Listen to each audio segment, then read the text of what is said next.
All right, good afternoon. Good to see everybody. That time of the year, first weekend in October.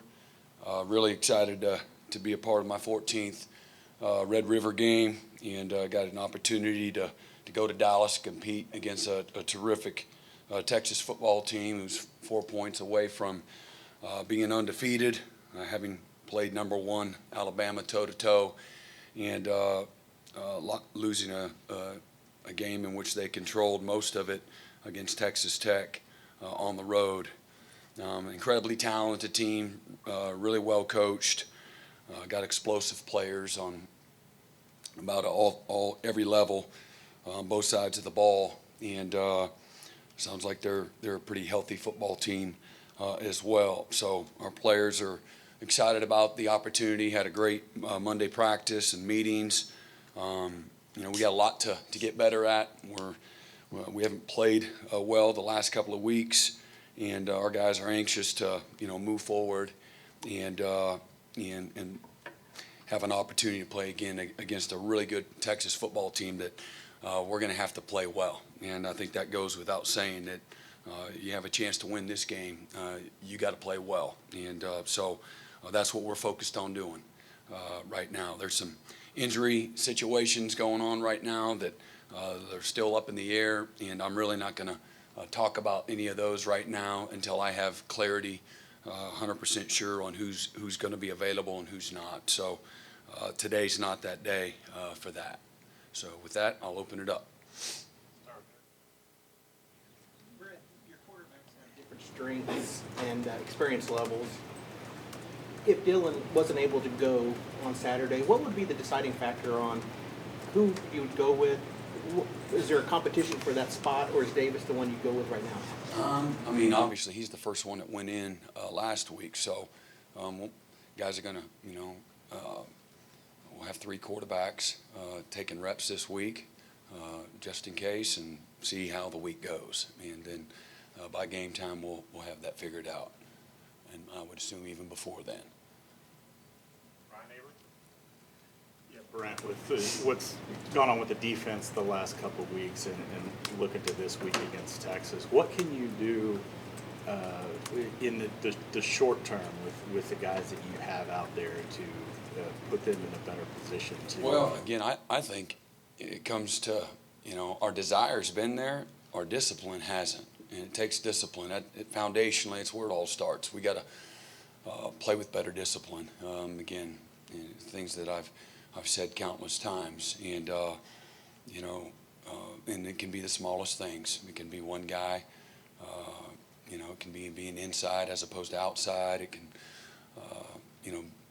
being underneath as opposed to on top of. Just we got to play with better discipline. That's where it all starts. If we don't do that, we'll have the same kind of inconsistent results. In the first 3 weeks, I thought we played with really good discipline. Last 2 weeks, not as much.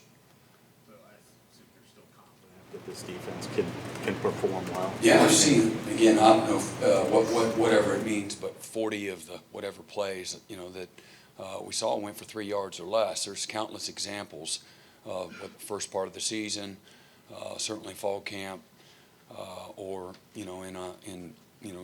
even in 2 defeats the last couple of weeks, where our guys are doing things well. Just got to get them to do it well consistently, and it's a very frustrating thing. The work and the buy-in, the desire, the effort. None of it's been perfect, just like the coaching, but those things have been there. But that without the details and again the discipline, you're going to get again inconsistent results. And for me, that's frustrating. I'm frustrated for them because of their work hasn't been rewarded. They're doing their effort and their commitment has been there, but it hasn't been rewarded here the last couple of weeks. So frustrated for them, that the production doesn't match the work that they've put in. But I know this: if you keep your head down and you don't get influenced by noise and seeds of doubt and discouragement, that we'll pull ourselves right back out of it. I know that without question. but we got to go do it. You know, it's easier said than done. Brent, I wanted to ask you a little bit about turnovers. Looked like there were a couple opportunities against TCU. How do you balance that, wanting to be aggressive, especially if the offense is struggling, while not being over-aggressive and losing focus? I mean, that's a balance you always have, each and every week. But, yeah, there's some opportunities. Again, you gotta squeeze people. You can't let them be comfortable. And we allowed, TCU, and TCU executed, but we allowed them to have this enormous cushion to, it's hard to get people to, expose themselves. So you gotta play well, to get people to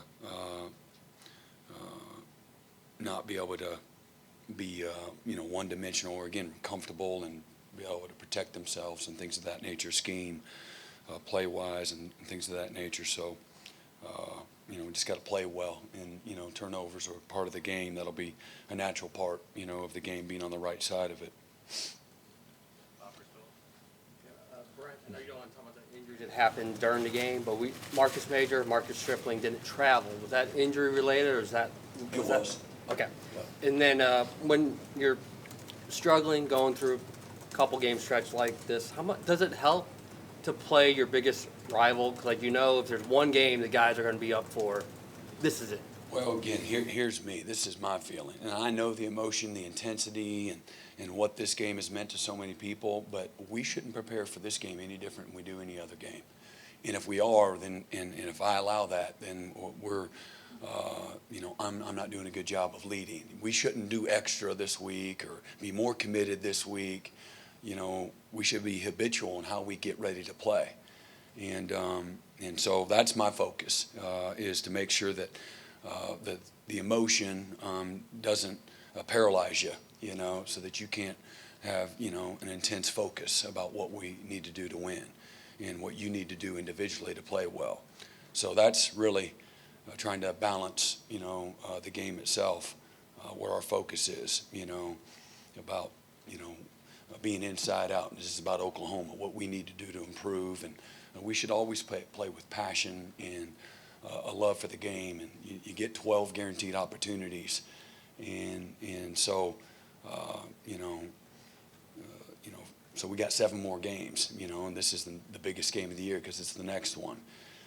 So hopefully we're not more excited to play this one than somebody else. That's a wrong state of mind, in my opinion. Brent, you said discipline when you were talking to Ryan about the defensive things that need to change.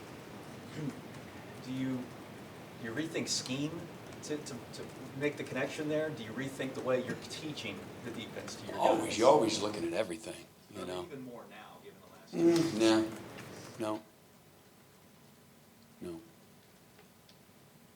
So the message needs to be received differently then for the players? It all needs to just, the byproduct needs to be better, all of it, So if you have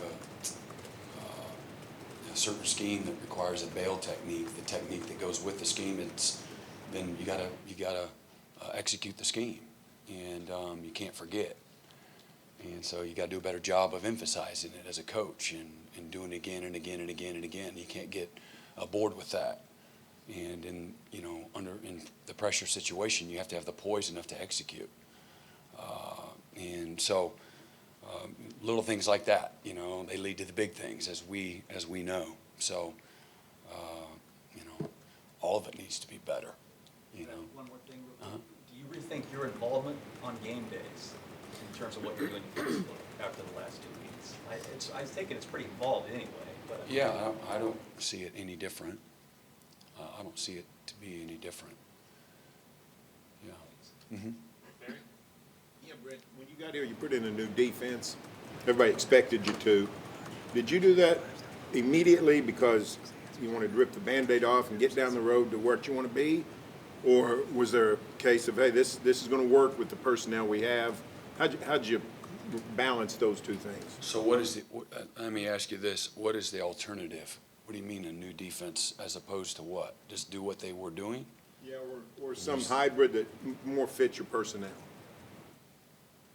Yeah, we got to build a foundation of, what we want to be.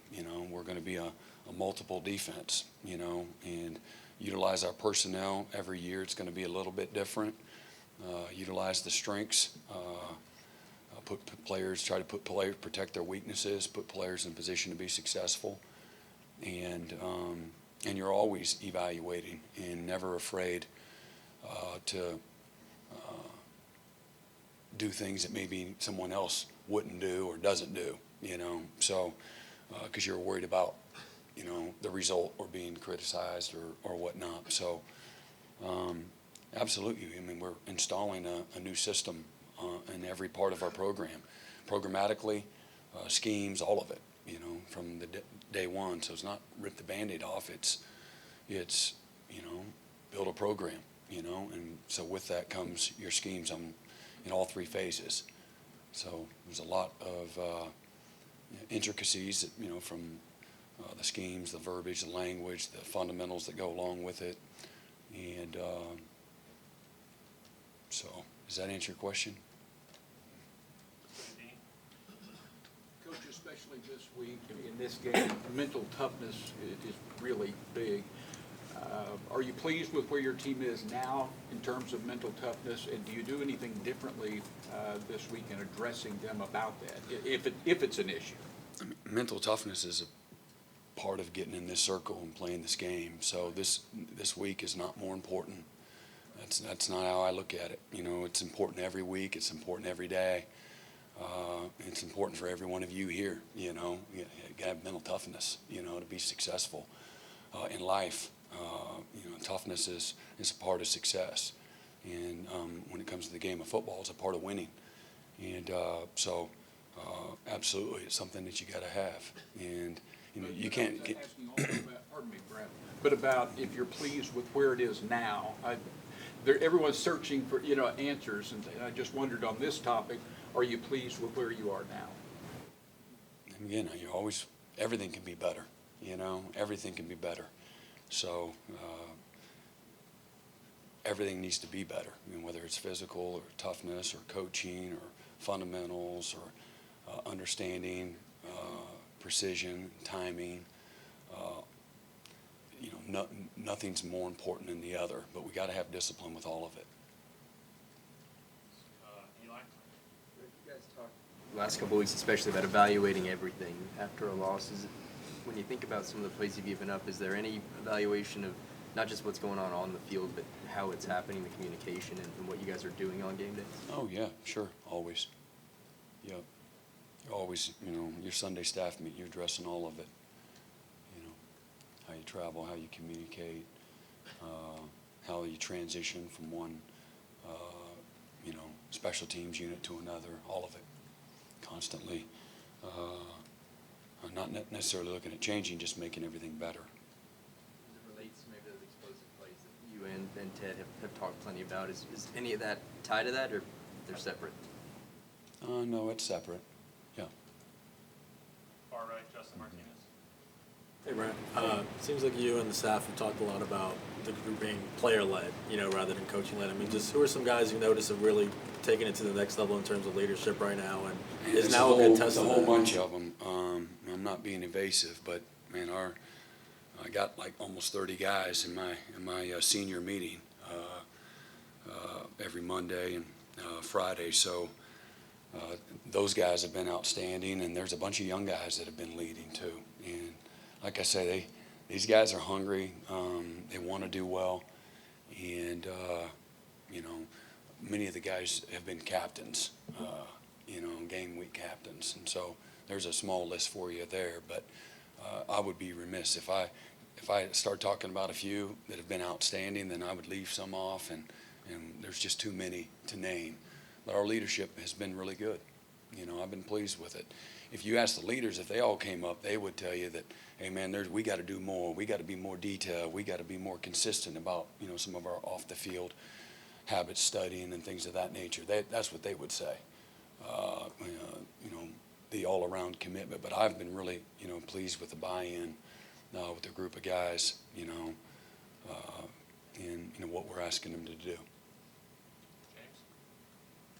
Texas comes into this game with arguably the best skill talent on the offensive side of the ball. Everybody talks about Robinson and Worthy and some of these guys. Talk about facing them, and on defense, they changed some things on that side of the ball. What are you seeing over there? Yeah, they're playing disciplined. They're playing really well together as a unit, giving up just over 20 points a game. Have given them an opportunity, played really well against Alabama. Have given them an opportunity to win every game. We've got some excellent football players. Again, all three levels. They're big, they're long, they're athletic. They're playing with great toughness. And, and offensively, same thing. Both lines of scrimmage are really good. But defensively, again, they're just giving up over 100 yards a game rushing. And have done a good job getting pressure on the quarterback and a lot of disruption in the run game. So, I know a year ago we were down 28-7. Had a terrific comeback in a shootout. But they're improved from where they were a year ago, according to the coaches that were here and a part of that. And so we're going to again have to play well. There ain't no doubt about it. A year ago, I believe, was it a 1 point win or 7? Okay, yeah, we scored late. Yeah, so that was one of I think six wins that we had that came down to the last possession of the game, and a 7th win against Kansas that was an act of God to win that one. And so, what we've got to do, and the same thing, the first play of the game against Texas a year ago, they throw a perimeter screen. We misfit it, missed the tackle, and as they showed you, just like we saw against TCU, you make a mistake against a good football team that's got good players that have a pulse. They're going to, you're going to get punished, for mistakes on game day. So they've got home run hitters across the board, and guys are not going to faint when they're unblocked. They're going to make the play. And so, again, we're going to have to really execute at a really high level. We're going to have to play with physical and mental toughness, all of those things, to have a chance to win this game. And but again, I know based on our guys and how they've responded and the challenge, to them was, there's a lot of teams that go through, every season, whether it's NFL, NBA, Major League Baseball, certainly in college, that we've all been a part of. A year ago, I was on a Clemson team that was 4-3, and everyone wanted to burn everything down. And we got the worst players and coaches in America in the history of the game, and that's having been to 6 straight playoffs and 4 of the last 6 national championships and 6 straight conference titles. So, but that team made a decision to get better and not allow themselves to be influenced by the outside noise, only be influenced by straining to do everything you can to improve every day. One practice, one meeting at a time. It's literally how you do it. And, and not allow seeds of doubt or seeds of division, come into the locker room. And that team went on to win their 10th game. And I don't know, I think that's 13 straight years they've won 10-plus games, one of only 2 teams that have currently have done that. So, that's the kind of mental toughness that you got to have, and again, circle the wagons, get back in the fight, however you want to say it. And that's really your only choice. And so, it's got a chance to be a great story. And that's what challenged the team, where a lot of people, again, 90% of the questions today is about last week's game. It's about the rearview mirror. It's about what happened yesterday and here today. And I want the focus to be on what's ahead, what's in front of us right now, going down to Dallas, and the challenge that is, where all of our focus is right now. So, but they're a better unit than what they were a year ago, more mature, more experienced. Coaches got a better idea of their personnel and have tweaked a few things, but they're playing really well right now. Talked to us last week in this space about players last week coming off the K-State game before TCU about playing with a fear of failure.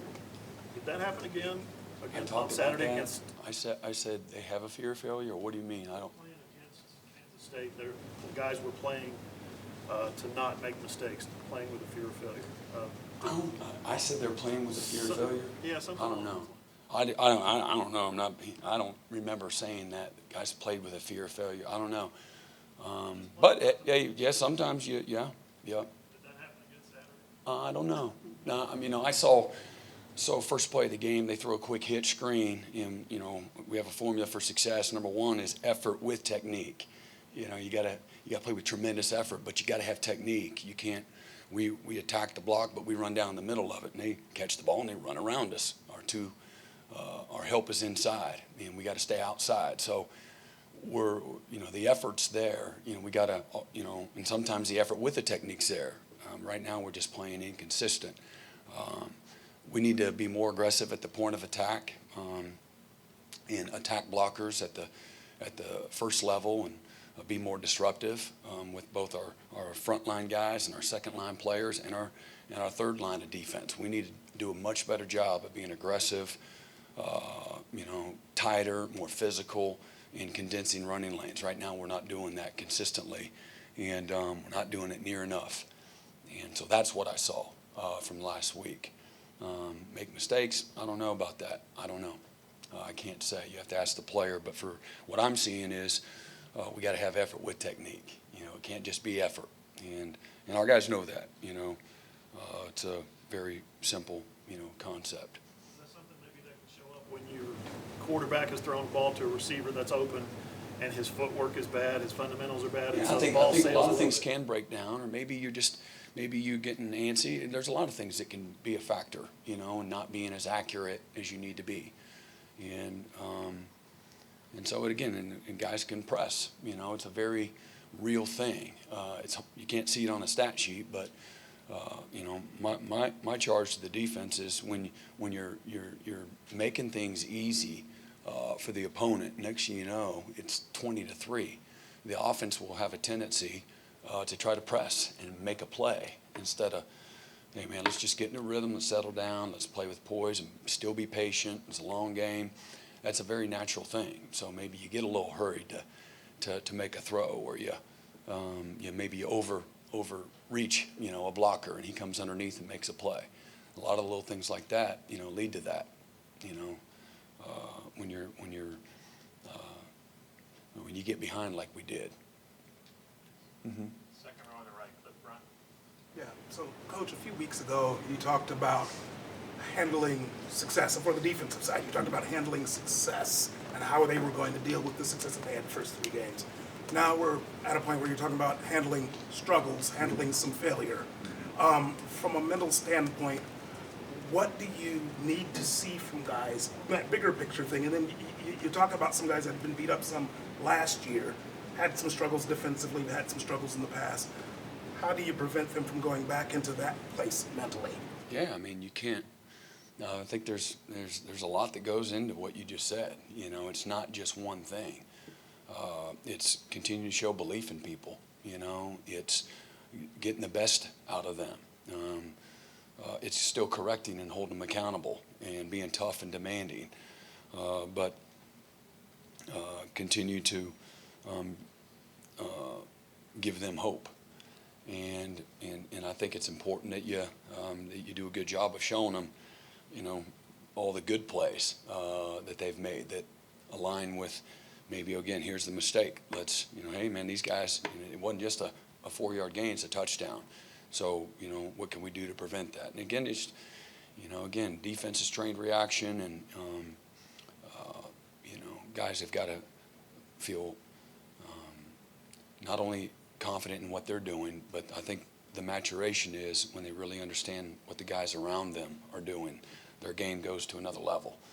And both in their consistency, aggressiveness, precision, and, we're not there where we need to be yet, consistently, So we're working hard on it, and you just go back to practice, There's no other way to get yourself out of a bad spot, but you got to have the right mindset, and we got to do a great job as coaches and leaders to help these guys that way. Stay over there with Ryan Chapman. You mentioned with the secondary Saturday, there were a couple of times felt like they panicked. How do you kind of identify that and root that out and work on that in practice to make sure that the next time they're kind of put in that spot, that there isn't a sense of You panic? do the same things that you've been doing. You literally put them in that spot, in phase, in a position, and then there's some techniques to finish at the top of the route that okay, he's not looking back for the ball, so now what do? Okay, you've been beat. Now what do you do to get, what do you need to do when you get beat? So you practice getting beat in your drill work and your fundamental work, and again, you practice when you're in a great position. Don't panic, get your head around, play through the man, play through his hands, and if you're looking back for the ball and there's a lot of contact, 99% of the time they're not calling it. You get in phase with a guy and you're not looking back for the ball and you run into him, and there's the same level of contact, they're going to call it virtually every time, and they should. And so you just continue to do what you've been doing, and sometimes you learn the most, through again failure and defeat, and and some of the maybe the bad habits or the inconsistent habits that you've been in practice, maybe now you get a little more focus, all the time, so guys can make the improvement that we got to make. Stay on the right with Jenny. Brent, you talk about inconsistencies with defense, getting that technique with the effort. Those vulnerabilities, as you think about moving ahead against Texas this week, was there a thought in your mind that those vulnerabilities might exist, or did they come to light these last couple of weeks with your defense? I know how fragile the game is. 1 week to the next, things can be on different planets. That's what I know. You're dealing with, again, 17 to 23-year-olds. That's what happens. And so I look at every week in its own merit. I look at every day within its own merit. You got to play the game, and then you get exposed, and that's how you improve and get better.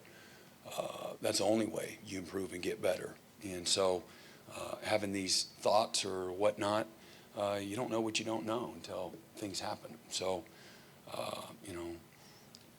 everybody has a clean slate every week. You certainly have always, you take into account things that they've struggled at and things that they've done well at, and then you try to, fix those things and promote those things. And so, to me, every week has a chance to, again, be a season of its own and a performance of its own. And we've seen it, time and time again, whether it's in-house or it's another program, another team somewhere at every level. So that's where we're focused on, just again, the incremental improvement that we got to make. A few more. Mason Young, second round. Brent Davis, Bevel had mentioned during fall camp that he had played a little bit against Tyler and Jake in high school, and that he knew you a little bit from that. What, if anything, do you remember about that, and just, I guess, what's it been like to see his progression to this point? Yeah, he helped turn around a really good Greenville program at the time when they hadn't had they were not doing great when he was a part of it, and then he helped turn them around. Very successful, long, big, had a big arm, can chew up a lot of grass, just very, very long.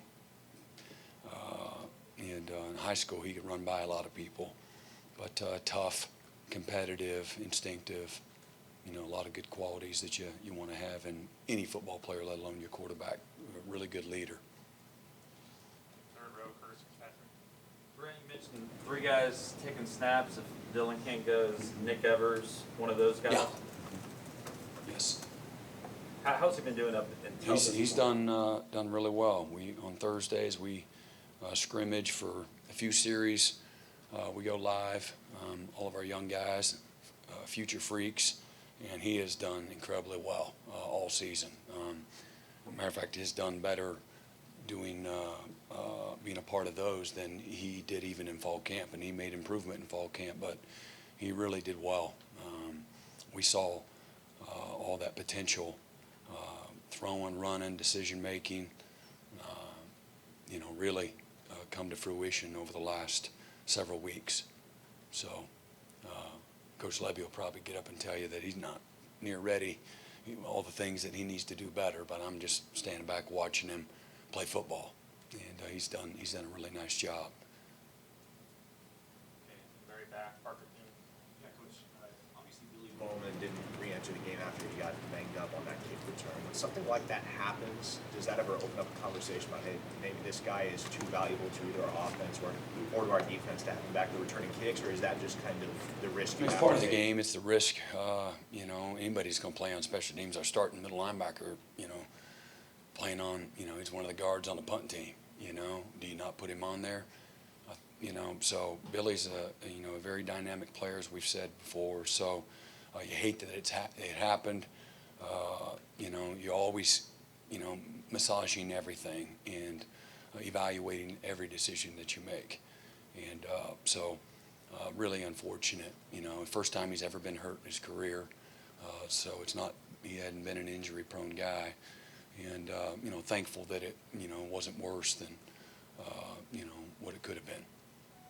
Last one, back to Barry. Brent, they don't know who's going to quarterback for you Saturday. In some ways, you don't know who's going to quarterback for them. How much does that affect the game planning, the scheming for both sides all week? Really not sure what's going to go on at the quarterback position. My guess is, you know, that it wouldn't affect either side. I know it won't for us.